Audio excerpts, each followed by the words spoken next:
Good morning, students. This is Pinky Yadav as an English teacher from Suraj School, Mahendragarh. So, students, today we will learn about analytical paragraph. Analytical paragraph. What is analytical paragraph? And how is it written? What is the structure? What is the format of analytical paragraph, or how should we write, or what is the format?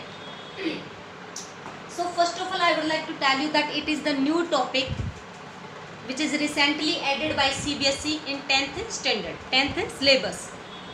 It has replaced the story writing. Story writing topic होता था, उसके place पर now CBSE has added analytical paragraph.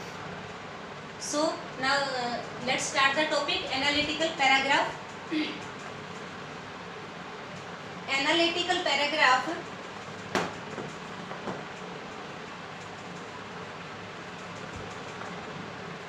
lays out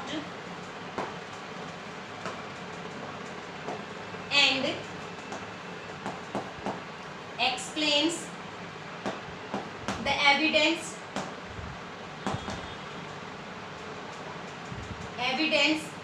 that support your thesis. So before proceeding the topic, we should know about the definition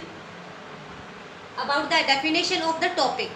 Whatever the topic we are learning, but we should know what is that topic. So analytical paragraph होता क्या है? Why should we need to write this? So analytical paragraph lays out करता है, lays out design करता है, outline देता है and explains और एक्सप्लेन कर देता है द एविडेंस को प्रूफ को. कौन से एविडेंस को? That support your thesis means summary. Paragraph summary which you write. Clear? So analytical paragraph एक पैराग्राफ होता है in which we have to analysis the evidence. A paragraph in which we have to analytic the evidence that has been given to us. हमें इसमें data दिए जाएंगे, उन data के behalf पर, उनके बेस पर we have to analysis and then write a paragraph, or we should summarize all the datas. Clear? So analytical paragraph lays out and explains the evidence that supports your thesis. Thesis means होता है summary. Clear? It is based on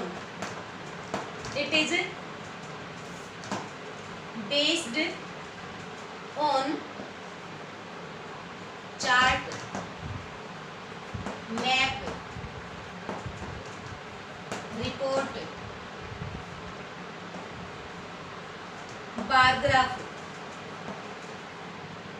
or line graph.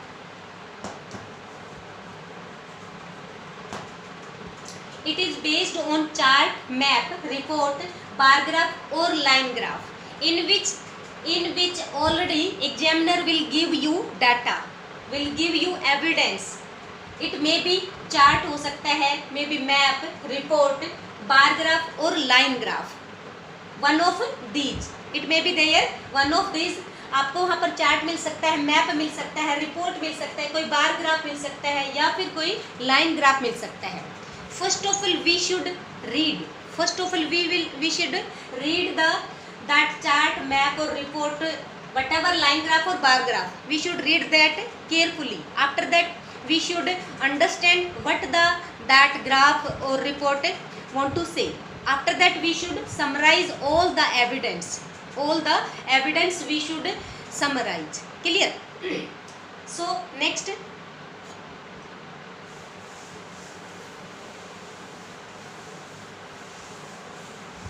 Now we should know how to write and what are the elements which are included in analytical paragraph. Analytical paragraph, students, I would like to tell you that from here has it been taken. ये कहाँ से लिया गया है? It has been taken IELTS. IELTS से लिया गया है. In which T is silent. T जो है ये silent है. आइल्स बोला जाता है इसको, आइल्स से लिया गया है. IELTS means international international English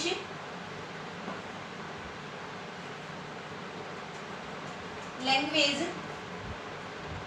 testing system. It has analytical paragraph has been taken from International English Language Testing System. ये यहाँ से लिया गया है. So why should we need to write analytical paragraph? Why has the CBSE included this topic into 10th syllabus? Because ये क्या होता है कि वहन अवर स्टूडेंट्स या फिर हम लगा लें, हम सब लोग कभी आप लोग भी या हमारी कंट्री के स्टूडेंट्स हैं, यंगस्टर्स हैं, टीनेजर्स हैं, ये कभी अब्रॉड जाते हैं, फॉरेन जाते हैं पढ़ाई के लिए, पढ़ने के लिए. तो वहाँ पर जाते ही पहले एक टेस्ट होता है. उस टेस्ट को कौन कंडक्ट करवाता है? ये IELTS, ये आइल्स के द्वारा वहाँ पर एक टेस्ट कंडक्ट करवाया जाता है और सभी को उससे सफ़र करना पड़ता है. जो भी फॉरेन कंट्री में स्टडी करने जाता है उसको इस टेस्ट से सफ़र करना पड़ता है, फेस करना पड़ता है. वो एक डाटा दे देते हैं, उस डाटा पर उनको पैराग्राफ लिखना पड़ता है. तो मे बी CBSE ने ऐसा कुछ थॉट किया होगा कि बच्चों को पहले से प्रिपेयर कर दिया जाए. सो ये यहाँ से लिया गया है आइल्स से. ठीक है. Next, analytical paragraph. Analytical paragraph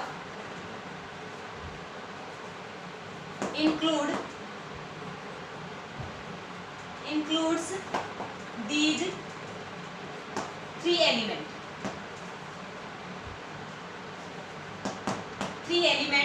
First number, introduction. Number 2, body. Number 3, conclusion.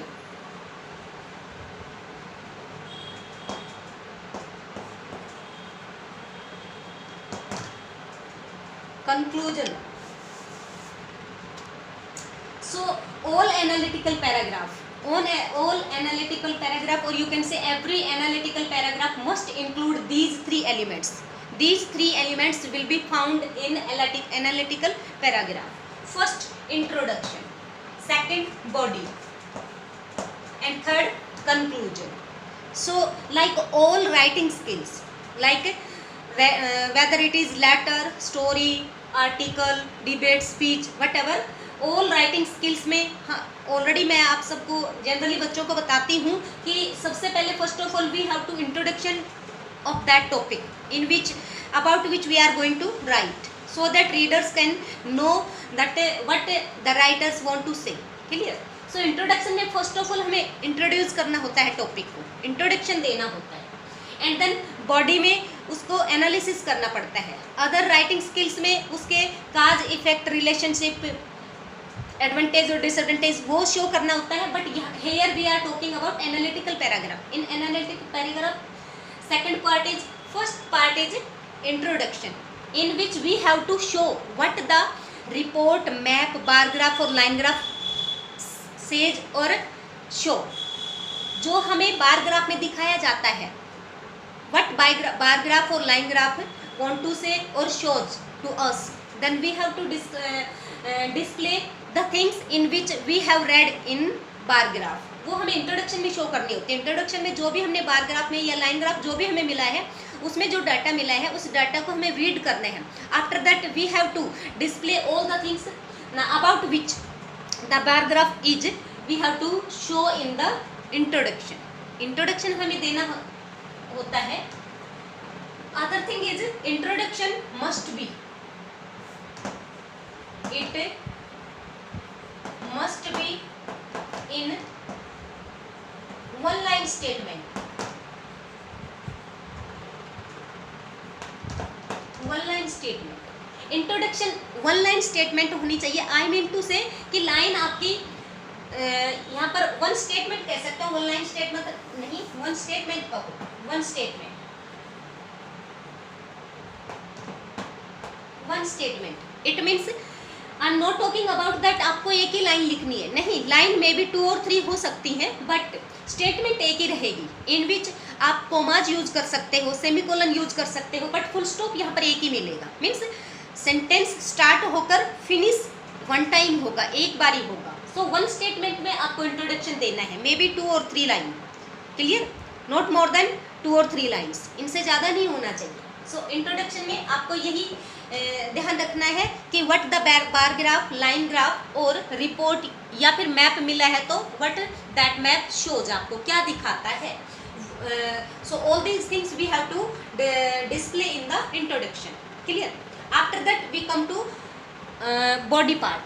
इन बॉडी पार्ट में हमें पैराग्राफ में बना लेते हैं। So para first and para second, para first and para second, इस तरह से इसमें टोटल 4 पैराग्राफ हो जाते हैं। बट एग्जाम में हमें जरूरी नहीं है कि हम यहाँ पर लिखें, इंट्रोडक्शन लिखें, फिर पैरा फर्स्ट लिखें, पैरा सेकंड लिखें, पैरा थर्ड फोर्थ लिखें, इस तरह से लिखें, नहीं, हम कंटिन्यू अपना फर्स्ट इंट्रोडक्शन लिख देंगे, फिर एक लाइन का गैप देकर हम बॉडी पार्ट स्टार्ट कर देते हैं, क्लियर, एंड देन कंक्लूजन होता है।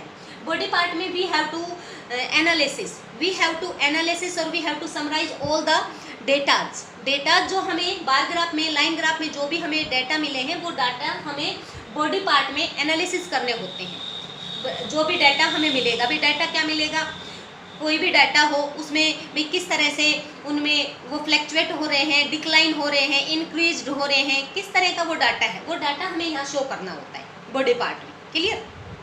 यहाँ एनालिसिस करना है बॉडी पार्ट में कि जो डाटा मिला है वो डाटा कहाँ से स्टार्ट हुआ, अब सडनली वो रेज हो गया है, इंक्रीज हो गया है, एंड देन डिक्लाइन हुआ है, एंड देन फिर वो स्टेडी फास्ट चल रहा है, स्टेडीली चल रहा है, फिर डिक्लाइन हो गया है, इस तरह से व्हाट इज एक्सपेक्टेड, उसकी एक्सपेक्टेशन क्या होती है कि कौन से ईयर तक क्या कैसे चलेगा, clear.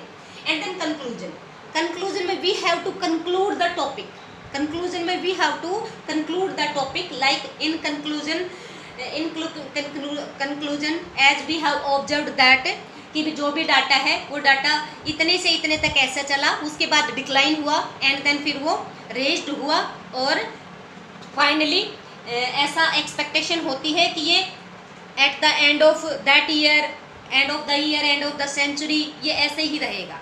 So all these things we have to give in the conclusion means conclude देना होता है हमें टॉपिक का, जो भी ओवरव्यू हमने देखा है, पढ़ा है, ऑब्जर्व किया है, उसको हमने कंक्लूजन में देना होता है, clear. So like this we have to write analytical paragraph. What is the analytical paragraph we have discussed, and how to write, what is the format, I have given you introduction, body part and conclusion. We have to discuss all these things through these 3 elements, clear। इसमें मिलेगा क्या, आपको question मिल जाता है, question के side में आपको इस तरह का कोई ग्राफ मिल जाएगा, बार ग्राफ मिले, लाइन ग्राफ मिले, इस तरह से कोई बार ग्राफ हो या लाइन ग्राफ हो, ठीक है। इस साइड आपको नंबर मिल जाएंगे, इस साइड आपको ईयर मिल जाएंगे। सपोज कर लो डेथ और बर्थ रेट का ही आपका डाटा मिला है कि इंडिया में लगा लो, इंडिया में 2019 से 1990 में, फिर यहाँ पर जाकर 90 में था, फिर 1991 हो गया, 1992 हो गया, 1993 एंड देन 2000 लगा, क्लियर। इस तरह से यहाँ पर 5, 10, 15, 20 और 25 लाइक दिस। यहाँ पर y एक्सिस पर आपको कुछ डाटा मिलेंगे, कुछ आपको यहाँ पर x एक्सिस पर डाटा मिलेंगे।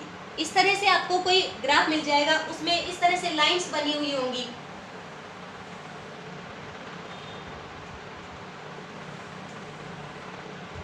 इस तरह से आपको कोई लाइंस मिल सकती हैं उसमें। तो फर्स्ट ऑफ ऑल तो हमें इस डाटा को रीड करना है कि ये क्या कहना चाहता है।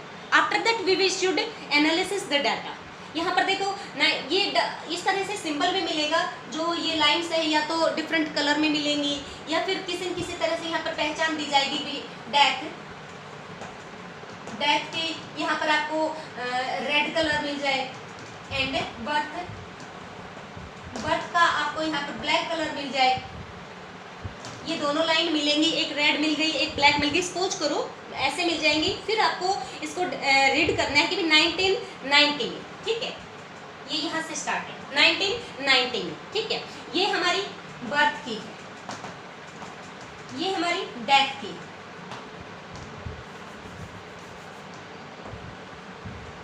ये डेथ है, ये बर्थ है, ठीक है। तो बर्थ रेट हमारी कहाँ से स्टार्ट हुई? 1990 में। कितनी थी? 15,000, ठीक है। डेथ रेट कितनी थी? 5,000। यहाँ पर लिखा हुआ होगा कि number of the death in thousands, ऐसे यहाँ पर लिखा हुआ मिलेगा आपको कि ये 1000 में जो डेथ के मेंबर है, डेथ की जो डेटा है, रेट है, वो यहाँ पर मेंशन मिलेगी। तो 1990 में बर्थ के कितने हैं? बर्थ यहाँ पर ये डेथ की होगी, ये बर्थ की होगी, तो बर्थ कितने हुए? 15,000। डेथ कितने हुए? 5। इट मीन्स जो बर्थ रेट थी वो हाई थी, अप थी, और ये जो डेथ रेट थी ये लो था, ये इससे कम था। तो हमें डेटा इसी तरह से स्टार्ट करना होगा कि as we have seen in the bar graph that birth rate is high in comparison death rate, इस तरह से हमें स्टार्ट करना होगा। उसके बाद क्या होता है, जो बर्थ रेट है वो देखो रेज करता हुआ जाता है, रेज करता हुआ जाता है, फाइनली ये डाटा आपको ऊपर तक मिल सकता है। हम यहाँ पर 25,000 तक लगाएंगे कि ये आपका हो जाता है, एक बार पीक पे चला जाता है। पीक पर कितना? 25,000 पर आ गया है। उसके बाद ये डिक्लाइन भी हो रहा है, डिक्लाइन होते होते यहाँ पर 2,000 तक यहाँ पर आ गया, और यहाँ पर शो कितना होता है? 15,000, कि 15,000 से स्टार्ट हुआ है और फाइनली जाकर 2,000 तक 15,000 ही हो गया, बीच में एक बार पीक पर गया है। इसी तरह से डेथ का दिखाएंगे यहाँ पर कि डेथ 5,000 से स्टार्ट होकर फिर ये एकदम रेज होता है, फिर डिक्लाइन आ जाता है, बीच में डिक्लाइन दिखा दो। डिक्लाइन भी आता है, कौन सी ईयर में आता है? 1992 में डिक्लाइन पर आता है। डिक्लाइन भी कितना हो जाता है कि 10 पर आ जाता है। उसके बाद फिर ये अप जाता है, अप जा रहा है, 20 तक जाता है, और फाइनली 2000 तक ये बर्थ रेट से रेज हो जाता है। In the comparison of birth death rate high हो जाता है। इस तरह से आपको डाटा मिलेगा, वो डाटा हमें शो करना है through these elements, in 3 elements के माध्यम से। Clear? So this is the format of analytical paragraph, how should we write? Clear? So that's all student, thank you.